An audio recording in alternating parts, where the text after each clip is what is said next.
Good morning, my lovely students. How are you? I hope you all are well and safe at your home. So, students, today we will start new chapter in civics. That is chapter number 23, democratic government. Okay. So, students, we have already discussed what is the different form of the government like democracy, monarchy, and dictatorship. So, what are the functions during the democratic government? What are the features of democratic government? What is the meaning of democratic government? We will discuss in this chapter. So, first we will discuss the democracy. So, what is the meaning of democracy? Democracy is a form of government where people have the right to participate in the governance. किस तरह से करेंगे participate? Through voting. Okay. So of the country through their elected representatives. Through voting हम क्या करते हैं, हमारे जो रिप्रेजेंटेटिव हैं उनको इलेक्ट करते हैं एंड डायरेक्ट हम क्या करते हैं, गवर्नमेंट को पार्टी बनाने में पार्टिसिपेट करते हैं. ओके. अब ये जो डेमोक्रेसी है, democratic form of the government है, उसमें उसके हम बोले एक तरह से फीचर्स और characteristics. What is the characteristics of this form of the government we will also read in this chapter. So next we talk about basic features of democratic government. So first is electing representative by exercising right to vote.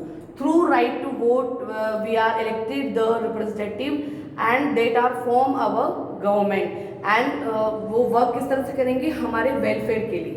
Okay. In other हम बात करें कि जो other form of government होती है like dictatorship and monarchy, वहाँ पर इस तरह का कोई भी जो राइट होता है हमको नहीं मिलता है और हमारे लिए रूल्स एंड रेगुलेशन किंग और जो डिक्टेटर होता है वही बनाता है. Right. Next, expressing public opinion through mass media. Okay. Public opinion means what is your opinion, what is your decision. Like है ना, सपोज मान लीजिए रूल बना कि जितने भी लोग हैं जो टू व्हीलर पर जाते हैं उनको जो साथ बैठेगा उसको भी हेलमेट वियर करना पड़ेगा. ये रूल बना दिया गया.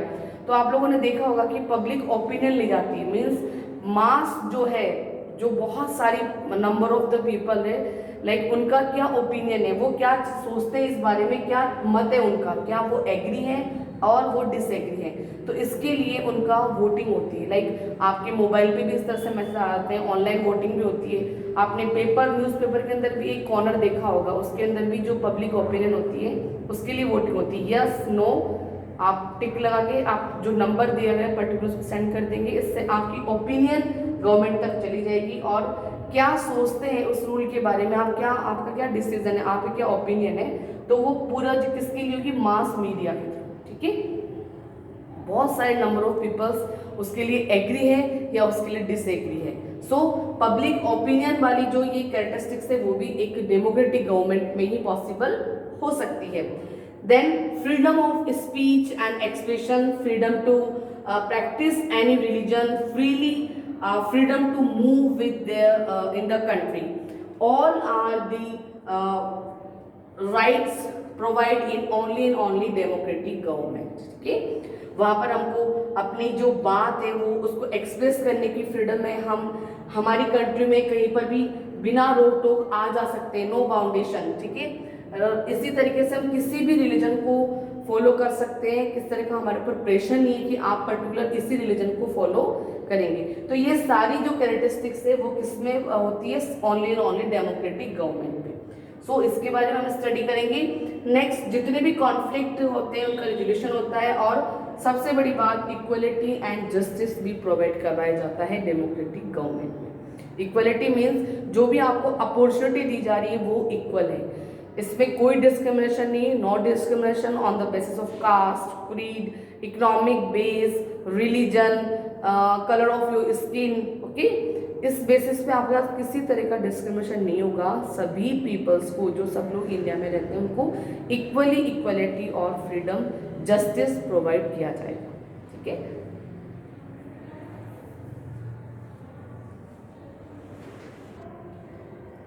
इसके अलावा इस चैप्टर में हम एलिमेंट्स ऑफ डेमोक्रेसी के बारे में पढ़ेंगे कि मेन जो एलिमेंट्स है वो क्या क्या है इसके अंदर।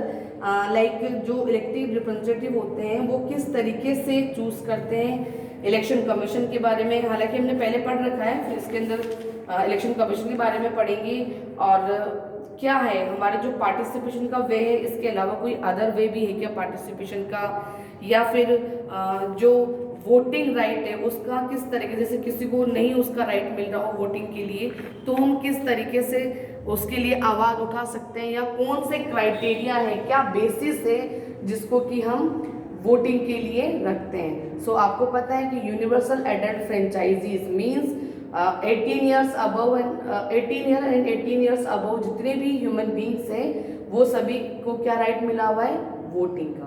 मीन्स वो वोटिंग के थ्रू अपने रिप्रेजेंटेटिव्स को चूज कर सकते हैं। ऐसा राइट सिर्फ और सिर्फ कहाँ मिलता है, डेमोक्रेटिक गवर्नमेंट में। ठीक है, अब्राहम लिंकन की जो डेफिनेशन है वो भी यही है, वो डेमोक्रेसी के बारे में बोलते हैं कि जो डेमोक्रेसी है वो for the people, of the people and by the people है। ठीक है, उनका कहना ये है कि जो डेमोक्रेसी है वो सिर्फ पीपल के लिए है, पीपल के थ्रू है, पीपल ही उसमें वर्क करता है। So the government of the people, by the people, for the people. Okay, सिर्फ और सिर्फ जनता के हाथ में, पब्लिक के हाथ में सारे राइट्स होते हैं।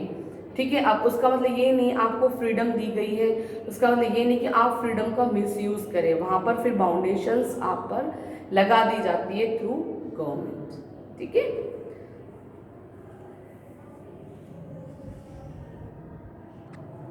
सो इस तरीके से जो चैप्टर नंबर 23 डेमोक्रेटिक गवर्नमेंट, इसमें बेसिकली हम डेमोक्रेटिक गवर्नमेंट का मीनिंग पढ़ेंगे और इसके जो डिफरेंट एलिमेंट्स हैं, डिफरेंट इसकी जो कैरेक्टरिस्टिक्स है उसके बारे में भी हम स्टडी करेंगे। So that's all for today. Next class we will discuss next topic. Thank you and have a nice day.